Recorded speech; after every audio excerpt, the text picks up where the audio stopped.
आज हम class 12th के हिंदी बुक आरोह भाग 2 का चैप्टर 5 जो एक कविता है उसको समझेंगे और उसका क्वेश्चन आंसर करेंगे।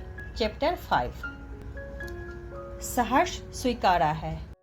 इस कविता के कवि हैं श्री गजानन माधव मुक्तिबोध। तो चलिए शुरू करते हैं। जिंदगी में जो कुछ है, जो भी है, सहर्ष स्वीकारा है, इसलिए कि जो कुछ भी मेरा है वह तुम्हें प्यारा है।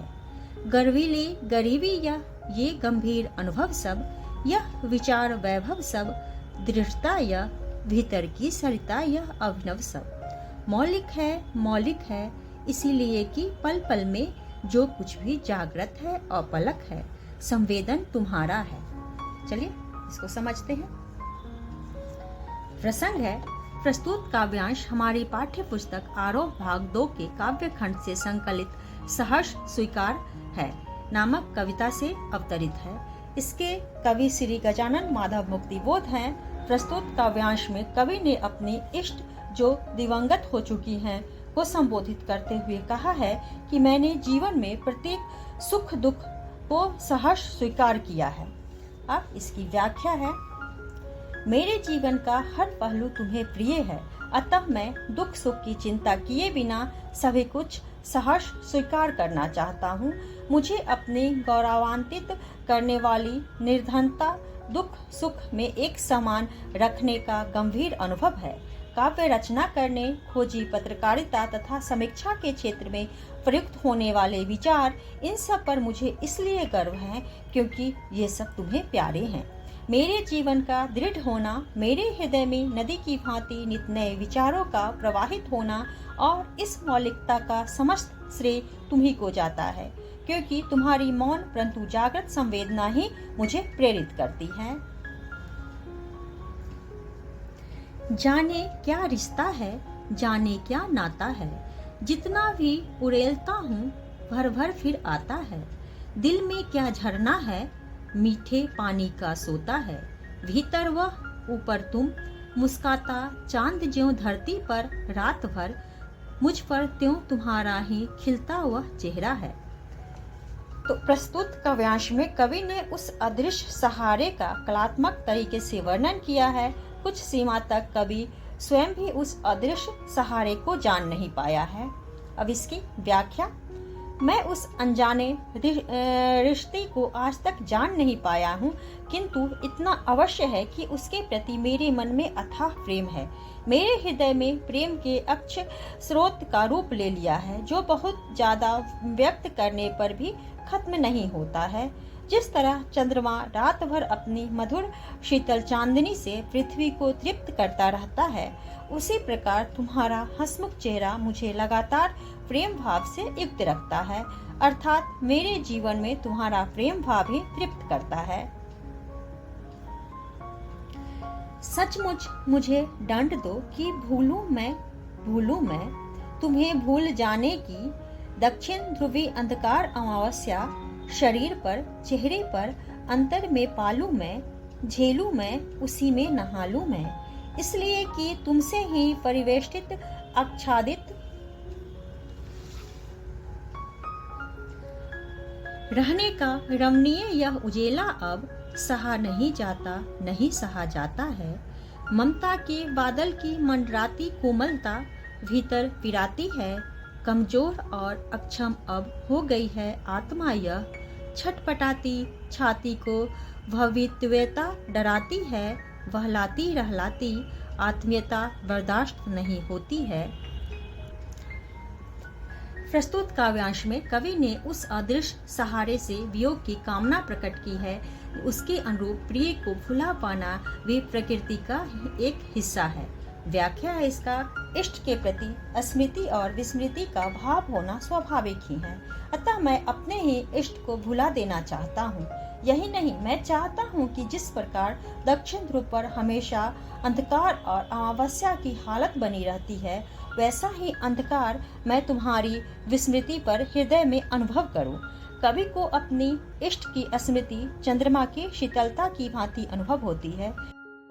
ठीक वैसे ही उसकी विस्मृति में वे घने अंधेरे का आभास चाहते हैं। अपने इष्ट को भूल जाने का असर मेरे मुख, मेरे शरीर पर भी दिखाई दी। मैं उसकी मधुर स्मृति के अभाव में होने वाले कष्ट को बर्दाश्त करना चाहता हूँ, उस पीड़ा में डूबना चाहता हूँ। जीवन में मुंह लगाव की तरह निसंगता भी जरूरी है। तुम्हारे खो जाने का डर मुझे लगातार आतंकित न करे, अतः मैं तुम्हें स्वेच्छा से भूल जाना चाहता हूँ। तुम धीरे धीरे मेरे हृदय में विलीन हो जाओ। तुम्हारे प्रेम प्रकाश का जो प्रभाव मेरे जीवन पर सर्वत्र विद्यमान है, अब असहाय हो चुका है। अर्थात मैं अब और लंबे वक्त तक तुम्हारे खो जाने का डर बर्दाश्त नहीं कर सकता। यह ममतामयी व्यवहार जो तुझे तुमसे मिला है, मेरे हृदय को असहाय दुख पहुंचाता है। अतः तुम्हें भुलाकर उस पीड़ा का अंत करना चाहता हूँ। मेरी अशक्त आत्मा भी अब इस प्रेम भाव को सहन नहीं कर पाती है, क्योंकि भविष्य में होने वाले दुख की याद भर से मैं सिहर उठता हूँ। आखिर कभी न कभी तो तुम्हें भूलना ही है। सचमुच मुझे दंड दो कि हो जाऊं पाताली अंधेरे की गुहाओं की में विवरों में, धुएं के बादलों में, बिल्कुल मैं लापता कि वहाँ भी हो तुम्हारा ही सहारा है, वहाँ भी तो तुम्हारा ही सहारा है। इसलिए कि जो कुछ भी मेरा है या मेरा जो होता सा लगता है, होता सा संभव है, सभी वह तुम्हारे ही कारण के कार्यों का घेरा है, कार्यों का वैभव है। अब तक जो जिंदगी में जो कुछ था, जो कुछ है, सहर्ष स्वीकारा है, इसलिए कि जो कुछ भी मेरा है वह तुम्हें प्यारा है। तो इसमें प्रस्तुत काव्यांश में कवि ने प्रिय की दृढ़ता से भूल जाने का वर्णन किया है। सब कुछ स्मरण रखना मानव हृदय द्वारा संभव नहीं है, अतः कवि भूलने को ही महत्व देता है। अब व्याख्या है। कवि अपने इष्ट को संबोधित करते हुए कहता है कि मैं असल में ही तुम्हें भुलाना चाहता हूँ। मेरी हार्दिक चाह है कि मैं तुम्हारी विस्मृति रूपी पाताली गुफाओं में खो जाऊं। भले ही वह दंड पाकर मुझे दुख होगा, फिर भी मैं तुम्हारी विस्मृति रूपी धुएं के बादलों में खो जाना चाहता हूँ। लेकिन ये क्या, इन विस्मृति के बादलों में भी मुझे तुम्हारा सहारा मिल रहा है, अर्थात यहाँ भी तुम्हारी मधुर स्मृति मेरे हृदय में अनुभव हो रही है। इसलिए मैं यह अनुभव कर रहा हूँ कि मेरे जीवन में जो भी सुख दुख, अंधकार प्रकाश विद्यमान है, सभी कुछ तुम्हारे कारण मुमकिन हुआ है। इसलिए मैं हर स्थिति को तुम्हारी प्रसन्नता के लिए सहर्ष स्वीकार करता चलता हूँ। अब है इसका प्रश्न उत्तर, तो चलिए इसको करते हैं। इसमें है, टिप्पणी कीजिए। गर्वीली गरीबी, भीतर की सरिता, बहलाती सहलाती आत्मीयता, ममता के बादल। तो चलिए इसको करते हैं। गर्वीली गरीबी से आशय है कि कवि गरीबी के दौर से गुजर रहा है, उसे उस पर गर्व है, अर्थात यह गरीबी में भी ये खुद को गौरवान्वित महसूस करता है। प्रायः साधन संपन्न लोग संवेदनहीन होते हैं। यह इस दृष्टि से भाग्यशाली है क्योंकि वह संवेदनशील के साथ ही जी रहा है, अतः उसे अपनी गरीबी पर भी गर्व है, जिसके कारण सभी के प्रति माधुर्य व्यवहार बना पाता है। उसे निर्धनता में भी वे अनुभव हासिल हुए हैं जो अमीर होने पर प्राप्त नहीं किए जा सकते। भीतर की सरिता ख है इसका। कवि के हृदय में लगातार नए विचार आते रहते हैं। इन्हीं विचारों की अजस्त्र धारा को कवि ने भीतर की सरिता कहकर संबोधित किया है। वह अपने हृदय की विशेषता को भी अपने इष्ट की देन समझता है। बहलाती सहलाती आत्मीयता, कवि पर उसकी इष्ट का बहुत ज्यादा प्रभाव दिखाई देता है। उसकी अपनेपन की भावना ही कवि को द्रवित कर देती है। कवि ने हमेशा ही उसकी आत्मीयता से बल प्राप्त किया है और आत्मीयता के लिए कवि में बहलाती सहलाती विशेषणों का प्रयोग किया है।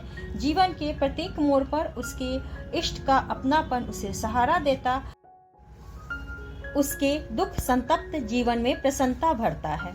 ममता के बादल, कवि अपने इष्ट की ममता का वर्णन करते हुए कहता है कि हर वक्त मनुष्य का जीवन सुखमय नहीं रह सकता। दुख की घड़ी में अपने इष्ट द्वारा किए गए महत्व के वर्ताप में सुकून मिलता है, क्योंकि उसकी इष्ट की ममता बादल बनकर उसे सुख की छाया उपलब्ध कराती है। अब है क्वेश्चन नंबर 2। इस कविता में और भी टिप्पणी योग्य पद प्रयोग है। ऐसे किसी एक प्रयोग का अपनी ओर से उल्लेख कर उस पर टिप्पणी करें। चलिए इसको करते हैं। दक्षिणी ध्रुवी अलंकार अमावस्या। कवि जीवन के व्यवहारिक पक्ष को ख्याल में रखते हुए अपनी इष्ट की मधुर स्मृतियों को भुलाना चाहता है। उसके लिए वह विस्मृति के गहरे अंधकार में खो जाना चाहता है। वह कल्पना करता है कि जिस प्रकार दक्षिण ध्रुव पर अमावस्या के समान गहरा अंधेरा रहता है, ठीक उसी प्रकार विस्मृति के अंधकार में मेरी मधुर स्मृति खो जाए। अब है व्याख्या कीजिए। जाने क्या रिश्ता है, जाने क्या नाता है, जितना भी उड़ेलता हूँ भर भर फिर आता है। दिल में क्या झरना है, मीठे पानी का सोता है। भीतर वह ऊपर तुम, मुस्काता चांद ज्यों धरती पर रात भर, मुझ पर त्यों तुम्हारा ही खिलता वह चेहरा है। तो उपयुक्त पंक्तियों की व्याख्या करते हुए यह बताइए कि यहाँ चांद की तरह आत्मा पर झुका चेहरा भूलकर अंधकार अमावस्या में नहाने की बात क्यों की गई है। चलिए इसको करते हैं। उस पंक्ति की व्याख्या यह है, मैं उस अनजाने रिश्ते को आज तक जान नहीं पाया हूँ, किंतु इतना अवश्य है कि उसके प्रति मेरे मन में अथाह प्रेम है। मेरे हृदय में प्रेम के अक्षय स्रोत का रूप ले लिया है, जो बहुत ज्यादा व्यक्त करने पर भी खत्म नहीं होता। जिस तरह चंद्रमा रात भर अपनी मधुर शीतल चांदनी से पृथ्वी को तृप्त करता रहता है, उसी प्रकार तुम्हारा हंसमुख चेहरा मुझे लगातार प्रेम भाव से युक्त रखता है। अर्थात मेरे जीवन को तुम्हारा प्रेम भाव ही तृप्त करता रहता है। जिस प्रकार चांद रात भर अपनी शीतल चांदनी से धरती को तृप्त करता रहता है, उसी प्रकार कवि को उसकी इष्ट का हंसमुख चेहरा तृप्त करता है। कवि अपने इष्ट की मधुरता को भुला देना चाहता है, अतः वह अंधकार की अमावस्या में नहाना चाहता है। क्वेश्चन नंबर 4 है, तुम्हें भूल जाने की दक्षिण ध्रुवी अंधकार अमावस्या शरीर पर, चेहरे पर, अंतर में पालू मैं, झेलूं मैं, उसी में नहालूं मैं, इसलिए कि तुमसे ही परिवेष्टित आच्छादित रहने का रमणीय यह उजेला अब सहा नहीं जाता। यहाँ अंधकार अमावस्या के लिए क्या विशेषण इस्तेमाल किया गया है और उससे विशेष्य में क्या अर्थ जुड़ता है। चलिए पहले इसको करते हैं। यहाँ अंधकार अमावस्या के लिए दक्षिणी ध्रुवी विशेषण इस्तेमाल किया है। इससे विशेष्य के अर्थ में गंभीरता आ गई है, क्योंकि ध्रुवों का अंधकार अमावस्या के अंधकार से कहीं ज्यादा होता है। कवि ने घने अंधकार के लिए दक्षिण ध्रुव शब्दों का प्रयोग किया है। ख है, कवि ने व्यक्तिगत संदर्भ में किस स्थिति को अमावस्या कहा है। कवि ने व्यक्तिगत संदर्भ में दुख की स्थिति को अमावस्या कहा है। इष्ट के वियोग में कवि को प्रत्येक रात्रि में अमावस्या अर्थात दुख की काली रात महसूस होती है।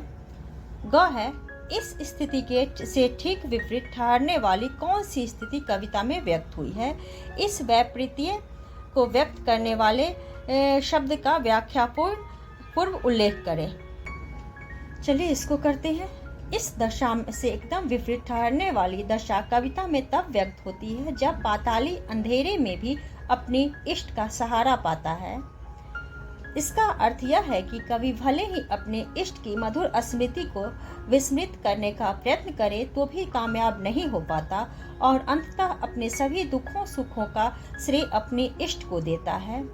घ है, कवि अपने संबोध्य, जिसको कविता संबोधित है, कविता का तुम को पूरी तरह भूल जाना चाहता है। इस बात को प्रभावी तरीके से व्यक्त करने के लिए क्या युक्ति अपनाई है। चलिए इसको करते हैं। कवि अपने संबोध्य को पूरी तरह भूल जाना चाहता है। इस बात को प्रभावी ढंग से व्यक्त करने के लिए उसने विस्मृति के घने अंधकार में डूबने का प्रयत्न किया है। वह अपने शरीर, हृदय आदि से अपनी इष्ट की मधुर स्मृति मिटा देना चाहता है, क्योंकि वह जानता है कि घने अंधकार में ही कष्ट को भुला देने की ताकत उसके चित्त में उत्पन्न होगी। अब है क्वेश्चन नंबर 5। वहलाती सहलाती आत्मीयता बर्दाश्त नहीं होती है और कविता के शीर्षक सहर्ष स्वीकारा है में आप कैसे अंतर विरोध पाते हैं, चर्चा कीजिए। चलिए इसको करते हैं। जहाँ एक तरफ कवि कहता है कि वह अपने इष्ट की प्रेम तथा दुलार भरी आत्मीयता सहन करने में असमर्थ है, वहीं दूसरी तरफ कविता के शीर्षक के अनुसार वह जीवन के ही सुख दुख को खुशी खुशी स्वीकार करता है। इस तरह उपयुक्त दोनों पंक्तियों में अंतर विरोध का भाव स्पष्ट दिखाई देता है, किंतु असल में कवि व्यवहारिक दृष्टिकोण अपनाते हुए जीवन में आए हर उतार चढ़ाव को सहजता से स्वीकार करने पर जोर देता है। वहलाती सहलाती आत्मीयता बर्दाश्त नहीं होती है, पंक्ति के साथ पढ़ने पर अंतर विरोध पैदा नहीं करती है। तो आज के लिए इतना ही। अगर आप लोगों को यह वीडियो पसंद आए तो वीडियो को लाइक करें और चैनल को सब्सक्राइब करें।